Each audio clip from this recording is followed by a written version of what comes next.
Buenos dias, Gunners Collective. Back at it, you already know. Ba-da-ba-ba-ba-ba-ba. Like a motherfucking smack addict. And as you can tell by today's thumbnail, yes indeedy, a brother's betrayal. We're going to talk about two brothers and how one was basically told to get off on his brother, to whack him, to hit him, to eradicate him. ¿Sabes qué? Vamos. Bye-byes. You got to go. In a menudo style, in a direct fashion, man, we're going to get into it. And I pose a question to you viewers. Could you do it? Could you whack your own brother, stab him, kill him, maim him, do whatever you had to do?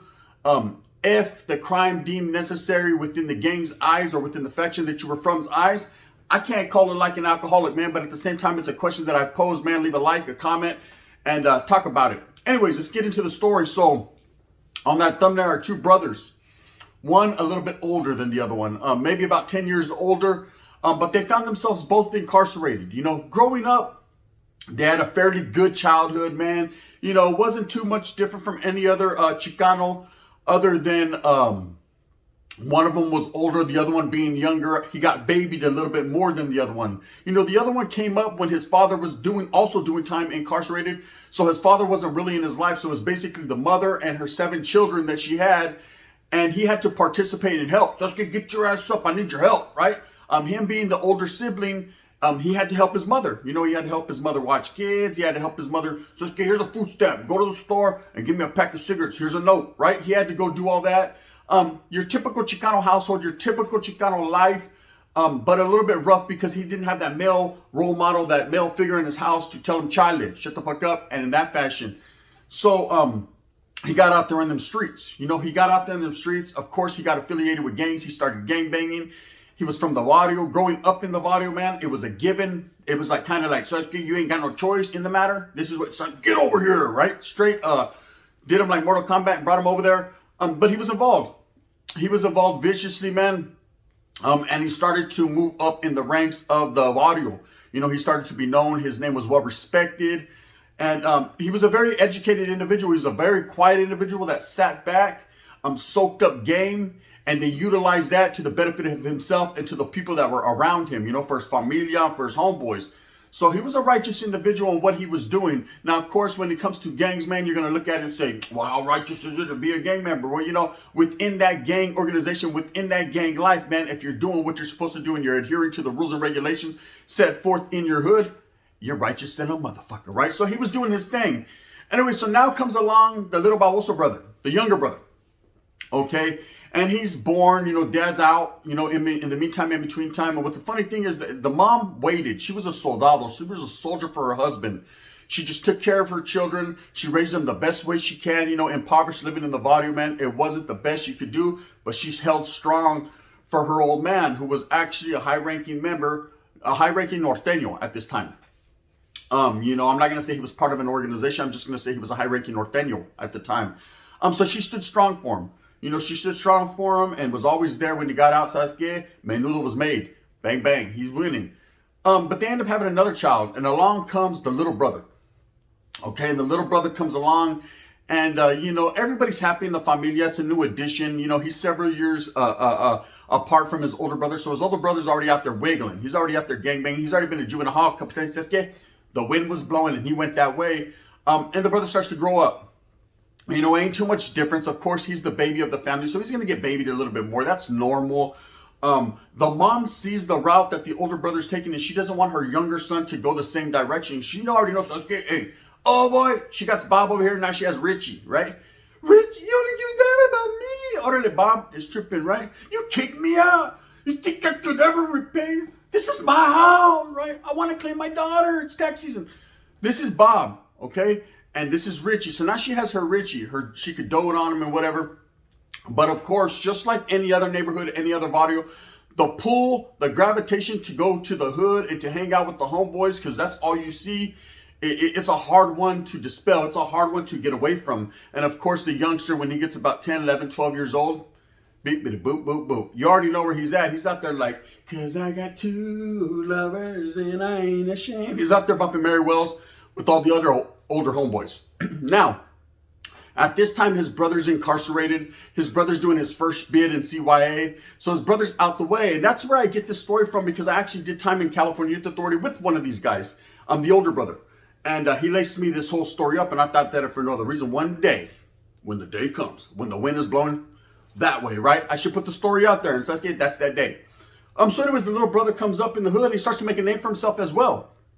Coming from that familia, was a well-respected family. You know, it started with the grandfather to the tios, the dad. They all had good names. They were all solid soldados. They were all doing their thing. Of course, they were of a northern fashion. They were norteños. So this is basically a northern story.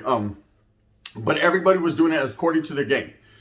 So the little brother starts to come up as well, man. He starts getting involved in little ticky-tack crimes, handling his business. You know, I ain't going to sit here and say that he was the hardest gangster on the block. Says, "Que órale." But living on that block, the block where he was from, the city where he's from, which was Hayward, California, he was about his. Okay, he was about his issue. So growing up right there in the East Bay in Hayward, of course, man, you got to be about your shit, right? And that's just the way it is. It's a very diverse area. You know, being close to Oakland, you got a little bit of everything. A lot of Africanos. There are some Sureños. Oh my, sprinkle them in like salt, and they're there. You know what I mean? So the war is real. At that time, this was 80s, 90s. So little brother comes up, he gets incarcerated, right? Now, the older brother actually did a pegada in CYA. When I remember when I was there, he ended up getting shot to Chad, you know, from Carl Holton to Chad, and he got caught up, man. This is when they were doing gladiator wars in Chad. Basically, they were bringing you out of the cell, different groups and different gang members, 2 at a time. They would put these belts on you with these shackles on the side of your legs, and they would sit you down in the day room and expect everyone to kumbaya and just talk it out. No, motherfuckers didn't talk it out. They walked it out, right? They handled their business. As soon as the placa would turn his back, the guard would go to fucking eat a donut and read a newspaper. Vatos would get off who they were mad at. There was a whole lot of kickboxing going on. Bruce Lee shit, right? Fools were handling their business from every group. You know, wasn't one group just doing it and the other one's bowing down like the West Side Connection, Charlie. Motherfuckers was getting their little bow wow on, right? Handling it. So anyways, he was involved in that, and he actually hits the main line of Chad and gets into an altercation and picks up a new case, right? He picks up a new case and he gets about 4 or 5 years in the penitentiary. Now, as soon as he turns 18, they ship him to Tracy. He catches his number, he catches his ticket, and now the wiggle's going to be very, very real, right? Now, of course, his younger brother, they're writing each other, they're communicating over the phone, but his brother gets incarcerated, the younger one, man, and he also goes to the California Youth Authority. Now, of course, he goes to Owacha at that time, which is OH closed because he's a little bit younger, right? So he goes to OH closed and he's moving up through the ranks. And I remember hearing his name right before I got out. Hey, that's the homeboy Droopy's Drooper from Hayward's little brother, right? Orale, you know what I mean? In that fashion. And he was doing this thing, menudo style, dispensa, you know what I mean? I got the hiccups. It's early morning time. Bang, bang. Anyway, so this Vato's doing his thing. And after all is said and done, the little brother gets out. The brother's still striving in prison. He's now becoming accustomed. He's now on a 4-yard. He's now done a couple pegadas, done a couple things that he had to do for the gente, for the cause, for the people. He's doing nothing extra spectacular, nothing extra. You know, he's doing what a normal soldado would do when you're doing time in prison. Securing oneself and looking out for the safety of his people. Struggling and striving forever forward for that social status of equality. This man's getting it. Okay, and I commend him for that. Also knowing him and being on a yarda and busting a spread together, I knew he was a real one right from the gate. So now the little brother gets caught up in a shooting on the streets. You know, he's out hanging out one night, and there's a vato, man, that's selling big dope, allegedly, right? And you know, they thought that for no other reason, man, they should have pulled a Knickerbocker. I call it the Knickerbocker, kind of like a Knickerbocker, only they pulled a lick, right? They hit a box of chocolates on him because they never knew what they were gonna get. And what they got was about 6 years. Okay, they end up catching time. Vatos tell on him. They don't get away with nothing. He gets incarcerated. So he ends up going up to Tracy Prison himself, right? He won't, no, Spets on la tira. He ended up going to San Quentin. And from San Quentin, you know what I mean? He ends up hitting the same main line as his brother. Now, of course, he's a functioning norteño as well. They're both in good standings. They're both righteously doing what they had to do, man. There wasn't no funny shit on their jackets. There was nothing to deem them bad, man. These guys had actually came up exactly the way you're supposed to come up. Just regular ass vatos from the barrio that were down for the cause, had heart, man, had cora, and were true believers in their people. And so the youngster comes up and he actually hits a yard with his brother. Okay, he actually hits a yard with his brother. And so And so they're happy. They're happy. They're on the yarda together. They both have different last names. One had the mother's last name. The other one had the father's last name. To which degree of which last name one had, I can't call it like an alcoholic. I couldn't tell you if it was the father and the mother and the father, which one. But I knew that they both had different last names.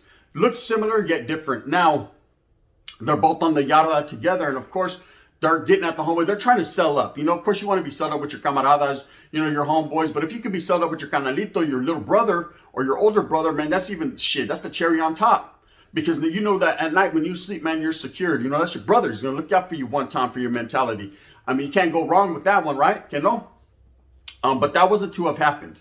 That wasn't to have happened, not yet. Administration knew. They already were up on par. How they put them on the same yard, it happens a lot. It happens a lot. You'll see father and sons, brothers and sisters, right? But I'm saying you'll see a lot of different siblings and a lot of different primos and tios or whatever. Oh my, on the same yards. I've actually done time with one of my tios, Tupaca. Now I've done time with my tio Joe on a yard in Tracy in reception. So I know what happens. I was almost there with my dad. I was almost there. Sasuke, he had a medical condition, so they shipped him out. Anyways, he was on the 2 yard, I was on the 3 yard. We almost hit. Anyways, trip out. These guys are on the same yard and they're functioning. They're doing their thing. Well, what happens is at that time, the Norteños end up getting into it with the white boys, right? And the yard gets laid down and there's a lot going on in them times. At that time, the funk season was on. Motherfuckers were participating daily. There was a lot of removals going on. We're talking about in the 2000s now, a lot of removals happening, a lot of the structure, getting everything together. Everything was getting put together. They were getting these yards rocking and rolling. They were establishing yards, planting flags, and in that fashion. And this was the time of war. North and South was still, of course, going on.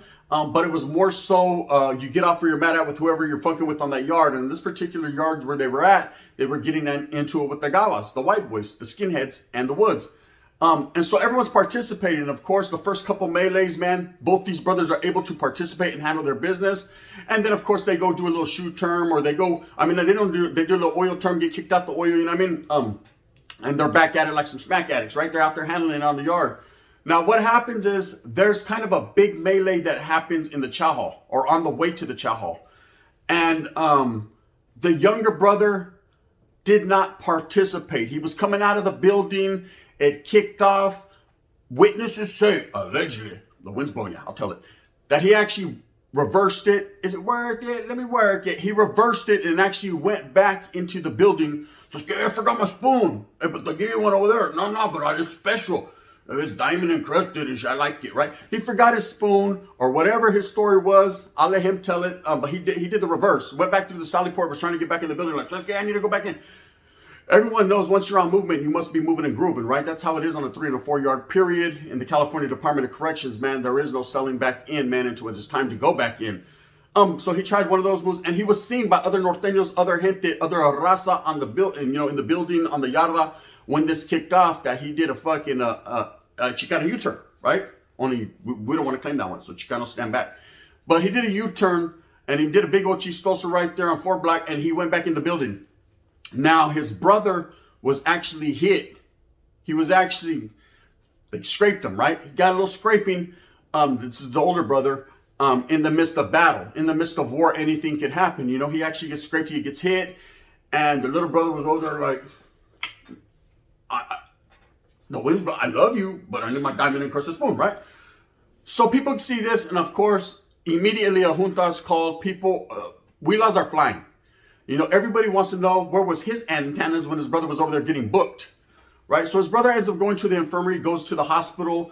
It's just a minor scrape. He ends up going to the oil under pending investigation to see if he was involved in this matter. Of course, he ain't saying nothing. A lot of people ain't saying nothing, and he gets kicked out. He gets kicked back to a building. Now, his brother is still on the yarda. Hey, like this. We represent the lollipop. He's still kicking it. He's still kicking it. And now the older brother, he knew his brother didn't participate. He loves him. It's just canalito. It is what it is, man. He probably doesn't like to see his brother involved in these types of things anyways. He just knows it's the lifestyle they live. But if anything, me being the older brother, my brother's incarcerated. My younger brother, I've told him before, we're going to go do this thing. Check it out. But the moment the motherfucker, she gets, she gets a little out of hand, so that kid just duck, vato. I got it, right?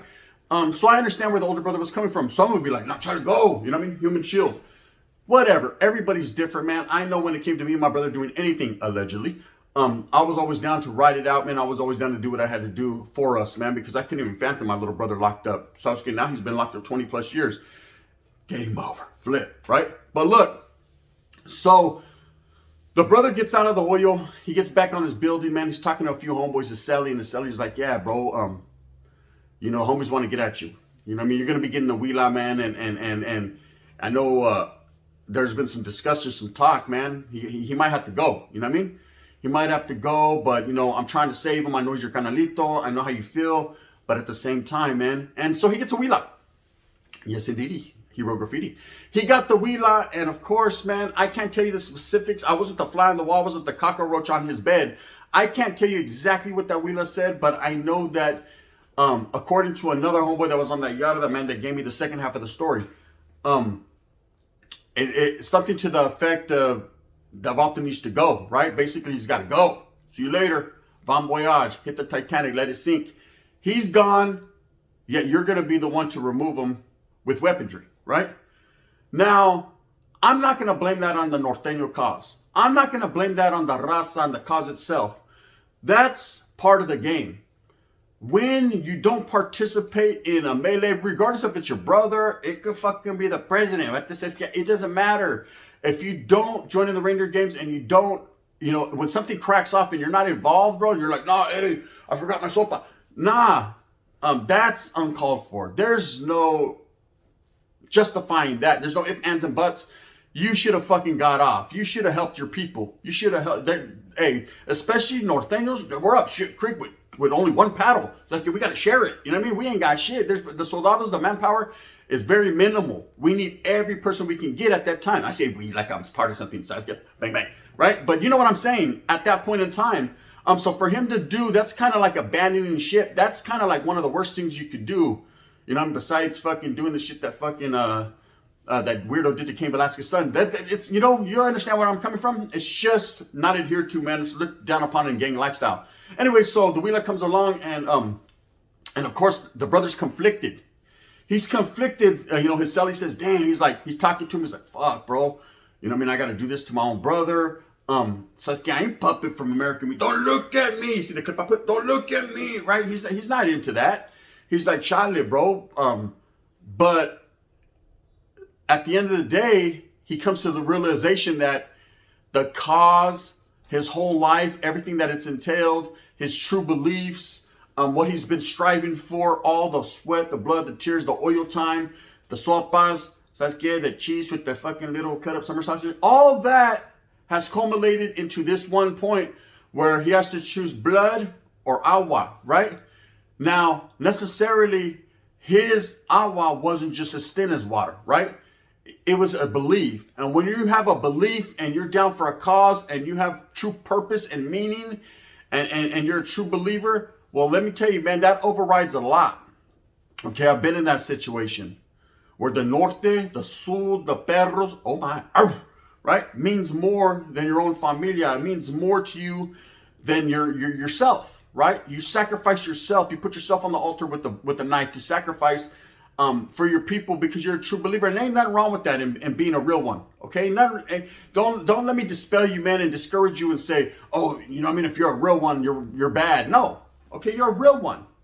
Okay, but there's two definitions of a real one in the gang life and a real one in the streets, a real one in life that gets out there, man, throws on those Red Wing shoes and goes to work every day like, boy, man, give me a coffee. You know what I mean? But you know what he does is striving for his family, and every fucking Friday he comes home with that check and he takes his family to Disneyland. Now that's a real one. He's a real man. Okay, and I'm not saying the other ones aren't real man either. I'm just saying they're living a really real life. It gets real in there, real different, right? Anyway, so this brother is conflicted, but ultimately, he does it. Ultimately, he hits the yarda and he does the pegada. Allegedly, right? He does the pegada and the brother survives, but their relationship now, you know, one brother turned into a lifer over that case. The other brother got out. The younger brother got out. The older brother is now a lifer, you know, still incarcerated somewhere. You know, I can't call it somewhere, somehow, you know. I don't know, like Scarface. Anyways, he's still participating in the reindeer games, so I hear. handling his business. And the younger brother, of course, is now in a church and he's leading a different life and he understands. I'm sure he's forgiven his brother and understands. But to this day, the older brother still holds some type of animosity towards his younger brother because he testified against him, right? Now, that's a whole different story in itself. But at the end of the day, man, it's betrayal at its highest point. And this is like another question I posed. Did the older brother betray the younger brother by handling his business? Or did the younger brother betray the older brother by not fucking striving for excellence, right? Or the Raiders. By not handling his business and doing what he did, and then, of course, ultimately testifying against his own carnal. Yeah, I know he booked him, but says, keep your fucking lips glued shut, right? Anyways, with that being said, man, I hope that you guys go out there and move with a fast purpose, man. Hustle. Go out there and get it for your familia. At the end of the day, if you're two brothers, get up. One put gas, so it gets high, so you put it, right? One put gas, the other one can make sure the burritos are in the ice chest and hit them fields, man, and do your thing. Get that money, because that's good. We don't know how high gas is going to go up. So I might fuck around and buy a moped. I'm working on a flux capacitor right now in the garage. I ain't lying. Bang, bang. Shit, I can't afford this shit. Anyways, man, I hope that you like this. Hit that like, put that thumbs up one time for your mind, that notification bell. If you don't like this, you can put that thumbs down. Heavy as the head that wears the crown. I'm going to continue to strive right here on YouTube to bring you the best possible content I can. And that was just a cold story about two brothers, the betrayal of one to the other, man. It's all factual, actual. You know what it is. Bang, bang. The gun.